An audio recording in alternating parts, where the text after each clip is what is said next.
And you too. Come on! Since the dawn of man, our minds have sought to answer the questions of the nature of our existence. I got permission to start that way.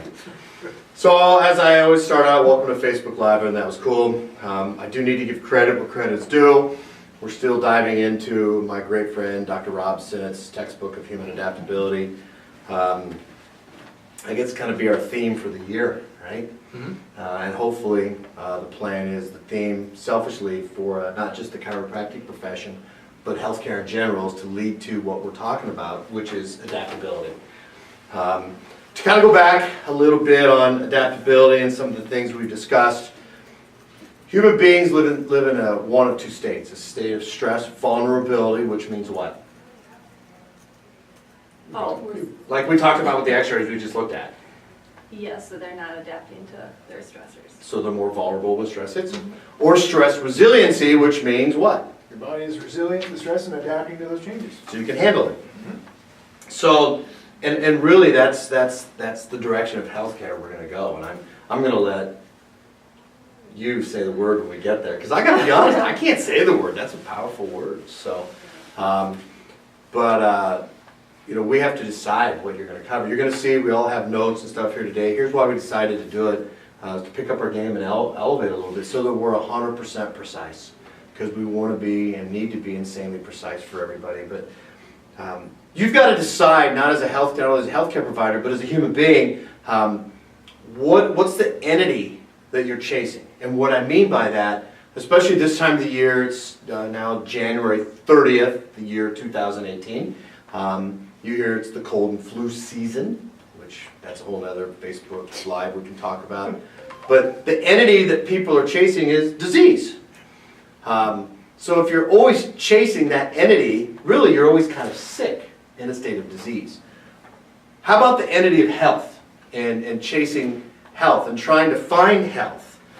For some reason there's been, and this is from Dr. Rob Sinnott, and to quote him a little bit, but for some reason there's been this supremacy of the process of diagnosing and treating that disease process with chemistry, and versus the entity of why did I get sick? Why was there the lack of that health? And so we're going to really start heading to now some deep words, which I'm going to let Miss Angela say it over there. But what is health, and what is the loss of adaptation? And so that's my little intro. I'll just do my introductions. But what are we going to discuss today? We are going to discuss prenosology. Which is such a cool word. So, and it means what? It means before being sick. So, lack of adaptation. Yes. Interesting. So with that, thank you very much. So we've got one more with you two amazing ladies, don't we? How are we going to do this? Are we going to like chime you in? They're not going to be the same, that's for sure. So you're really leaving me? Well, I'm staying. Oh, okay, Amanda's staying. So you're really leaving us. You're going to leave your sister and all of us guys? I don't know yet, undecided. Maybe they are staying. Sorry, Mom, I'm keeping them. So, and Dad, keeping them. So, but anyway, go, Miss Amanda. Okay, so here's a question. What makes you sick? The presence of disease or the absence of health? Well, the current healthcare model is based off the presence of a disease, which they focus on diagnosing and treating an individual disease, and that requires symptoms to be present, which Mike is going to touch on a little bit later. Most of the time, those aren't present for you to actually be in a state of stress vulnerability. So, why are we waiting until there's a problem to fix it? Why don't we work on preventing that problem? That's where the preservation of health needs to be what healthcare providers are focusing on. I'm going to interrupt you for a second. But think about what you just said there. Why wait till there's symptoms? Can you imagine when there is symptoms, is the body in a state of distress? So you think about that. So we wait until there's a disease process, symptoms, right? So let's wait until the ship, we got a hole in the ship, right? Let's wait until there's a hole in the ship. Oh, we should do something about it. It's starting to sink. Maybe we should save those people. Or let it sink a little bit and then start saving them. Mm-hmm. So, Carry on. Okay, so here's a quote by Davidovsky, which may not be pronounced. You have to say it right, Davidovsky. Davidovsky. You have to say it in the Russian accent. Okay, by its biological essence, every disease is an adaptive manifestation. So what does that tell us? The presence of a disease is a failure to adapt. So, Which is the whole premise, the foundation of chiropractic. Mm-hmm. We're the only profession out there that does what? Focuses on the adaptability. failure to adapt. And that goes way back into our greens from the existence. Mm-hmm. So when we look at it like that, health is a continuum and it can only be present in the 100% form. When we diverge from that even a little bit, we cross into the realm of lost health. So that means our body's not coordinating properly and we're in a state of stress vulnerability. There's scientific research to back all of this, so why is only one profession using this? Like this one that I shared with you? Yes. Thank you, Dr. Rob. Chiropractic has used these concepts as philosophical cornerstones for over 100 years in our practice. So we actually have a clinical practice model upon the concepts of adaptability and the one cause of disease. All right, so one of chiropractic's most important concepts is known as the one cause. The one cause is the body's ability to comprehend itself or its environment. If our body is unable to comprehend itself or its environment, we are in a state of lost health. So what does the body use to what system does the body use? The nervous system. Ooh. Yes. Okay. So to prevent or improve lost health, chiropractors provide a specific adjustment, which allows us to restore proper communication between our brain and our body. The autonomic nervous system is in charge of this process. It provides the pathway for our brain to analyze our internal and our external environment and then provide the proper response. This then allows our body to adapt and meet those demands placed upon us by our internal and our external environment. So a couple things that you said to interrupt you though. It's the job of the autonomic nervous system to help us adapt. And so it's the nervous system. So Dr. Rifton, who we're going to get into his stuff here a little bit, and then really get into his stuff. Actually, Dr. Rifton, some of his research, and I haven't shared this with you guys, but Dr. Rob and I talked about this a lot. Dr. Rifton says that the role of the autonomic nervous system is to keep the body, the organism, in a state of vegetative homeostasis, which is really pretty cool. By the way, not a chiropractor. And even Davidovsky, not a chiropractor. It's because there are some out there go, well, what does a chiropractor say? No, this is PhDs in like all kinds of other things. These are health experts. Yeah. Not just chiropractors. So wait till we get into some Yori Gidron work. So Okay, so to end, if those demands aren't met, our body might be in a pre-nosological state, which Dr. Claggett is now going to elaborate on. All right, perfect. dun, dun, dun. Say the word again because that's so cool. Pre-nosological. It's such a cool word. All right, I'm gonna try pre-nosological. Notice I'm not trying. I'm so So trying. when we're looking at the pre-nosological state, it essentially measures how your body departs from health and moves towards sickness. Now, most people in the conventional medical system we look at, you're either healthy, or if you're sick and feeling something, then you've lost your health. So it's like heads, I'm healthy, tails, I'm sick. But really when we look at it, from health to disease, it's a whole spectrum. And in this middle ground right here is the pre-nosological state. So when we look at it, there has to be a better way of determining our health.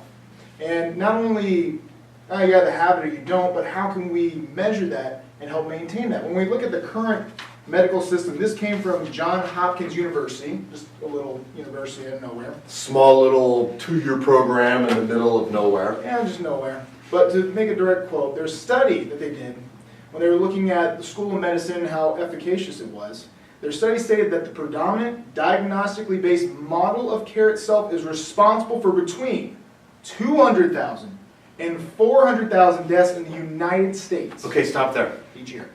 That's such a big number. In 1 year, 200 to 400,000. What are they saying that's due to the diagnostic-based model? Now, we're not, just so everybody knows, we're not busting medicine here. What we're saying is, before we get to stage 4, which Dr. Price is going to talk about, when we allow people to get to stage 4, and when they get to that really beyond state of adaptation, am I correct? Yep. To a state of what we call, what's that state called? Pathological state. we're now, as a result of that, there are 200 to 400,000 deaths per year. So approximately 400,000 people a year could possibly not die if we could get to them before they reach that state. Absolutely. Okay, okay. That'd be like the city of Lincoln or the city of Omaha. Every year. Every year. Every year. Losing just one city Everybody gone. in town gone. So, and once again, I want to say, we are nowhere here at Chiro World are saying medicine is bad. Are we in agreement of that? Correct. What we're saying is there's another model that we could start maybe dipping into before we get to that state. Because, and I will say this, maybe some of those people are so far gone that they've failed to adapt, medicine could help them. And then unfortunately, medicine's getting the blame when they shouldn't get the blame. Did I just back up medicine there? For those out there that say we're bagging medicine, I'm not. What I'm saying is, maybe we could help medicine before they get to that state. Keep going. That was really good. So, in regards to how can we help before we get to that state, Dr. Matt Francoeur is actually going to cover adaptability. Absolutely. So we've talked about the autonomic nerve system, and it helps your body adapt. Vegetative homeostasis. I love that word. They don't do it. So the sympathetic and parasympathetic systems of the body are responsible for the entire adaptation of the body to the environment, to your life, to everything that goes on. And both innervate and control many of the processes that helps you live and survive. So the sympathetic is primarily in charge of a lot of thermal and heat and basically the fight or flight reflex, if you will. And the parasympathetic is control of tonal stability and brain and genetic repair, which is healing, very important. So when you have a higher sympathetic and lower parasympathetic, that prevents the opportunity for optimal adaptability, which unfortunately, through our experience here, many people have a higher sympathetic and lower parasympathetic. So people are in a state of vulnerability here. So, on the That's pretty opposite side, a higher parasympathetic, lower sympathetic reduces functional stress on the organism. So which state do you want to be in, and what is your goals? So what's really interesting about that, and we apologize because we didn't get the shift posted yesterday, but I'm going to tell you is watch tomorrow's shift. Because we did our own internal experiment here in the office. I don't know if you two know about it. Do you know about it? Do you know about it? Do you know about it? Do you know about it? know about it. But we did our own, so you got to watch, check out our shift happens tomorrow at 12 p.m. And you're going to see an actual study that we did here in the office. It wasn't a study, we just did what we did and look what happened. Yeah. Look at her smile over there. So, okay. All right, so the pre-nosological levels of adaptive stress. So I've got my fun little chart here. I have these levels. Can we see this on there? Tell me when you get to the bottom one. We have these different levels.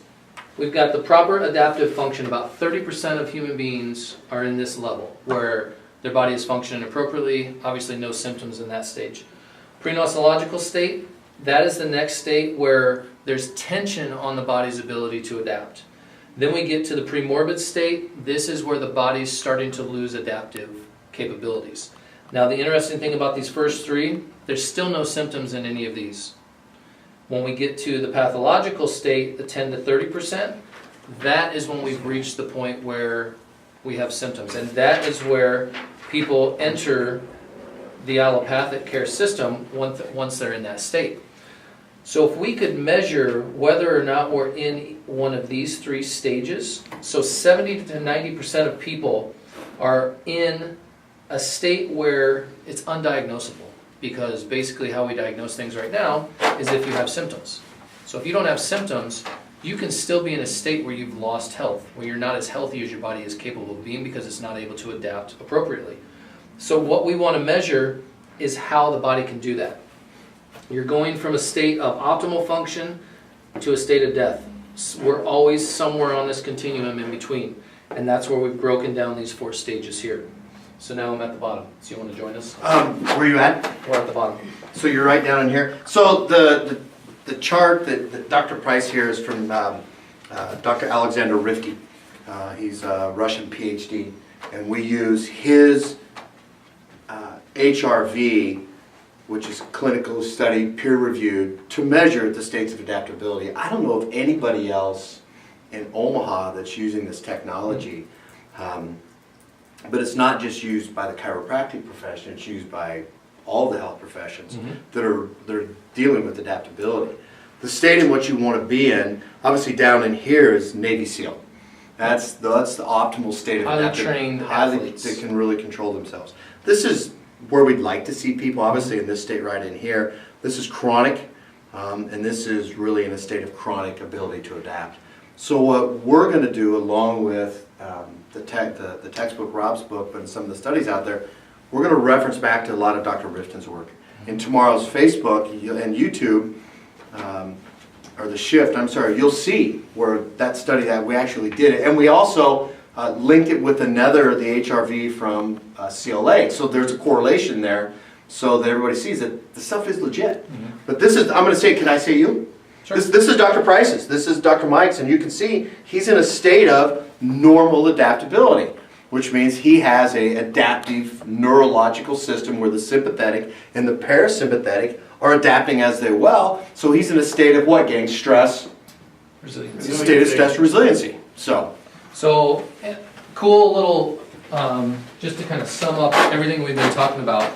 This is actually from a published paper in the Journal of Human Physiology by Roman Baevsky, who is actually the one that trained Dr. Rift's team. Rifton.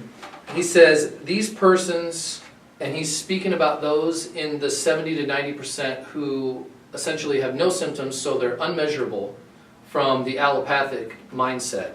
But he says these persons need assessment of the level of health rather than the diagnosis of disease. I thought that was super cool because that's exactly what we talk about. that's what we do as chiropractors. Yep. So, done? Done. So to kind of wind this down, we're going to let Amanda wind it up with something, but I'm just going to say this right here. First of all, chiropractors, get on board with this. Healthcare providers, get on board with this. Patients, welcome for the ride, because it's what's happening in chiropractic, what's been happening in chiropractic, unaware of the research that's out there. Dr. Sinnott has put together an abundance of research, just sent me another article, thank you Dr. Rob, that's showing how a balanced autonomic nerve system creates a state of adaptability. We as chiropractors, we work with that autonomic nerve system through specific chiropractic adjustments. What I'm saying is time to get on this ship, man, because it's going without holes. We're going to fly with it. So to wind down, we got Amanda here. All right, I'm going to end with a quote that I already said because it's so important. And if you can understand this, you understand why we're so jacked about the adaptability focused paradigm and where this profession is going. So again, by Davidovsky, You said it with a Russian accent that time too. I tried. By its biological essence, every disease is an adaptive manifestation. So we covered. That's the stuff we do in our office. So watch next week, because we got more stuff we're going to dig in. Post your comments below. We thank you. Make sure that you watch us on Shift Happens tomorrow, because we got a cool study that we're going to post. We're out of here. Bye, folks.